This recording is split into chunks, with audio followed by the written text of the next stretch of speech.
NHS chiefs w.arn of danger to elderly as temperatures set to drop as low as 10 C.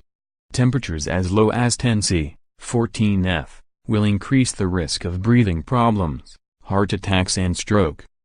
Elderly and vulnerable people are being advised to take extra care, stock up on medicines and make sure they have had a flu jab.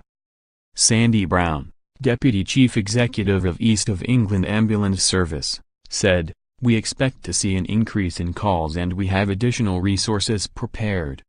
Everyone can play their part and we are calling on the public to check on vulnerable members of the community and make sure they have sufficient over-the-counter and prescribed medicines."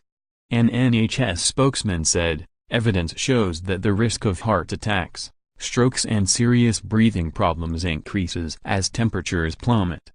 The cold snap will last at least until the middle of next week, with some forecasters warning of a longer icy spell." The Met Office and Public Health England last night upgraded their existing Level 2 health alert to Level 3.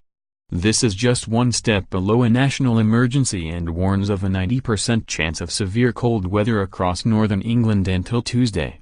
It states, colder conditions will spread south across much of England during Saturday as a northeasterly airflow develops. This weather could increase the health risks to vulnerable patients and disrupt the delivery of services. Prolonged periods of cold weather can be dangerous, especially for the very young, very old or those with chronic diseases. A lower grade alert is in place across the rest of the country into the start of next week. Freezing winds and rain across Scotland, northern England and along the east coast will turn to snow today with flurries possible at low levels. Harsh frosts are expected and Met Office forecaster Emma Sharples said temperatures could drop to 10 C in parts with widespread lows of 3 C to 7 C. She said, "Everywhere is going to feel cold over the next few days as we go into a northerly airflow. We expect showers across Scotland and the north and along the east coast into the weekend and these will turn wintry. We could see some snow to low levels. It is also going to be windy with a risk of gales in the north and we expect temperatures of below 10 C in exposed spots. Daytime temperatures are likely to remain in single figures although in parts they could stay at freezing or even just below." As the cold strikes, the nation's hospitals are already swamped with people suffering Aussie flu.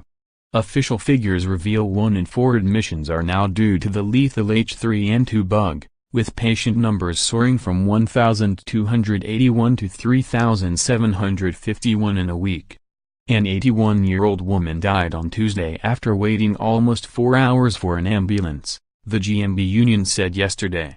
Paramedics eventually forced their way into her home in Clacton, Essex, but she was already dead.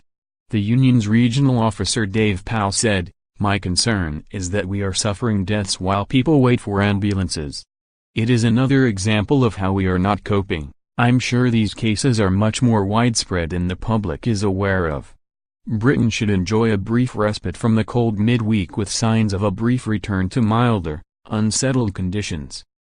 However, some forecasters warn the next icy blast is not far behind, with wintry weather possible for the rest of the month. James Madden, of Exacta Weather, said strong winds with heavy snow in rural spots could whip up blizzard conditions.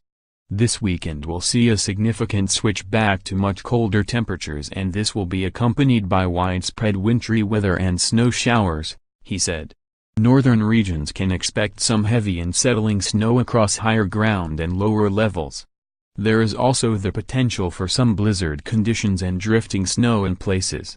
The threat of a severe cold snap has prompted warnings for people with health problems to stay indoors. Dr. Thomas Waite, of Public Health England, said, "As temperatures drop it's really important to think about what you can do to prepare for the cold and protect more vulnerable friends and family. Ensure they wear lots of thin layers, have plenty of warm food and drinks in order to stay warm, and check weather forecasts before heading out." Dr. Penny Woods, Chief Executive of the British Lung Foundation, said extreme winter weather can worsen asthma and heart conditions. For people living with lung conditions, cold weather can trigger a flare-up of symptoms, she said. In particularly cold conditions, our advice is to check the weather before going out. If you're not feeling well or are having trouble breathing, Stay indoors and keep warm. Malcolm Booth, chief executive of the National Federation of Occupational Pensioners, said, "People often get caught unawares by a sudden cold blast.